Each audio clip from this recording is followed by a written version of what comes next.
Resign करता है। लगाओ हाथ आज के बाद अभिजीत भाई को, हम बताएंगे तुम्हें लोकतंत्र कैसे चलता है। इन गुंडों को हम देख लेंगे। क्रांति आती है विचारों से, और विचार तो कभी मरते नहीं। नमस्कार, मैं गौरव कुमार पांडे हाजिर हूँ यूपी तक पर। इस वक्त हमारी मौजूदगी जंतर मंतर दिल्ली में है और आप देखिए मंच जो है यहाँ पर प्रेस कॉन्फ्रेंस चल रहा है। बाकायदा प्रेस कॉन्फ्रेंस में अभिजीत देखिए अपनी पूरी टीम के साथ इस वक्त मंच पर मौजूद है, लेकिन मंच के किनारे जो है मेरे साथ वर्दी में एक शख्स बैठे हुए हैं जिनका नाम है, आपका नाम क्या है? शेर सिंह। शेर सिंह जो है वो उत्तराखंड पुलिस से हैं और यहाँ पर क्यों बैठा है जानते हैं। शेर जी, आप यहाँ? भैया, जब इतिहास में तारीख लिखे जाएगी और इतिहास पूछेगा कि हम लोग कहाँ थे, तो उनका तो पता नहीं क्या असर होगा मीडिया वालों का, लेकिन इन युवाओं के मुंह से इनकलाब का नारा आएगा।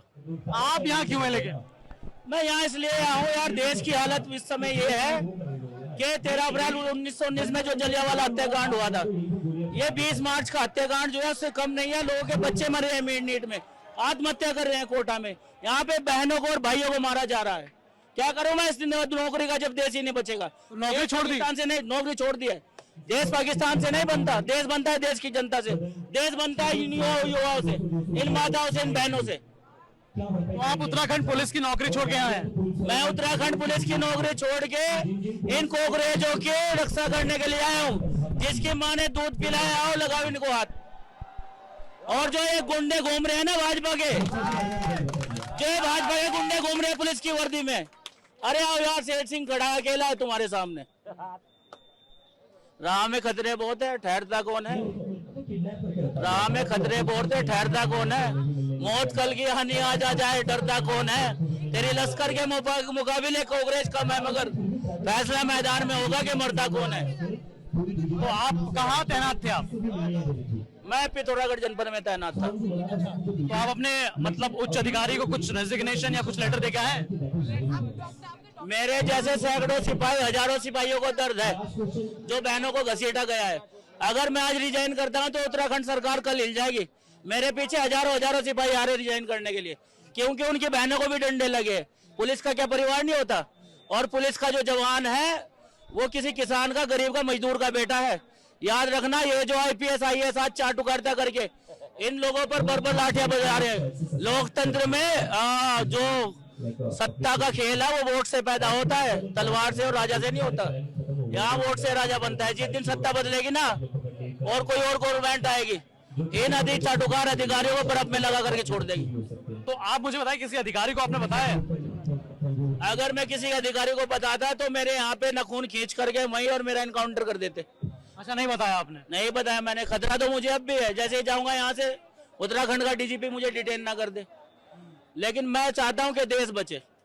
या धर्म के नाम पे, जाति के नाम पे कोई मुसलमान आवाज उठाए आतंकवादी, कोई सरदार उठाए खालिस्तानी, कोई दलित उठाए नक्सली, कोई पिछड़ा मुसलमान उठाए माओवादी। क्या चल रहा है ये देश बना रहे हो? ये भगत सिंह का देश है। ये सोचा था भगत सिंह ने मरने के बाद में ऐसा होगा, इसलिए कुर्बानी दी थी अंग्रेजों के साथ लड़ करके। ये बाबा साहब का देश है। इस देश का संविधान जो है 12 से 35, सुप्रीम कोर्ट में इनके पैंटे निकलने वाली है भ्रष्ट अफसरों की, जो इन्होंने डंडे बरसाए। 12 से 35 में जब सुप्रीम कोर्ट पूछेगा ना आर्टिकल 32 संविधान का, तब इन्हें पता चलेगा। तो अब जैसे अब नौकरी तो आप छोड़ रहे हैं, तो अब कैसे घर चलेगा? अरे घर भी देखा जाएगा यार। अगर ये देश की जनता बचेगी तो घर भी चली जाएगा। इनकी तरह अडानी और अंबानी के यहाँ पैदा नहीं हुए, हल चला करके घर चलाएंगे। पुलिस में भर्ती होने से पहले भी हल ही चलाया था। तो अभी यहाँ किससे मिलना है? मिलने में दीप के भैया से आया हूँ, मिलने इनकी रक्षा करने आया हूँ, जो यहाँ पे कोकरेज भाई है मेरे। चलिए, तो आप देखिए ये शेर सिंह है जो उत्तराखंड पुलिस से है। बाकायदा इन्होंने अपनी जो है नौकरी जो है मीडिया दिखाएगी, ये मीडिया दिखाएगी। आपको बता दें ये चोटिल जो है कहाँ से भैया? हम चंदौली से रोशन, हम चंदौली से बनारस से, चंदौली में। क्या नाम है? मेरा नाम रोशन है। कैसे चोट लगी? चोट यही कल राजीव चौक पे हम लोग रात्रि को 8 बजे आ रहे थे और इधर से इतना तेज पुलिस लाठीचार्ज किया कि बच्चे सब एक दूसरे के ऊपर चढ़ते हुए चले गए और सब उसी में घायल हो गए। पूरा ये छिल गया है, ये पूरा एकदम इस पे डंडे लग गए हैं। अच्छा, तो मुझे चंदौली से यहाँ कब आए? अब हमारे शेर सिंह भैया उत्तराखंड पुलिस से आ गए हैं। अब हम लोग जैसे काकरोचों को कोई डर नहीं है। अरे जिसकी हिम्मत है लगाए हाथ, जो कौन सा पुलिस वाला है वही लगा देगा तुमको। अब हम इन्हीं के साथ घूमेंगे, गुंडों को जो वर्दी में आए थे शेर सिंह भैया के साथ घूमेंगे। अब हमें चोटें नहीं लगेगी भैया। बेफिक्र होकर के घूमा, सुरक्षा की गारंटी मेरी ले है। रहे हो ना भैया। ऐसे पुलिस वाले को दिल से सैल्यूट है सर। नेताओं की चाटुकारिता और उनकी सुरक्षा करने से अच्छा है देश के नागरिकों की सुरक्षा होगी। तो आप देख सकते हैं किस प्रकार से शेर सिंह है जो उत्तराखंड पुलिस से यहाँ इस वक्त पहुंचे हुए हैं और उनका दावा है कि ये नौकरी जो है छोड़कर यहाँ पहुंचे हैं और अब जो है अब देखा जाएगा ये युवाओं के साथ यहाँ पर सीजेपी को समर्थन देने के लिए पहुंचे।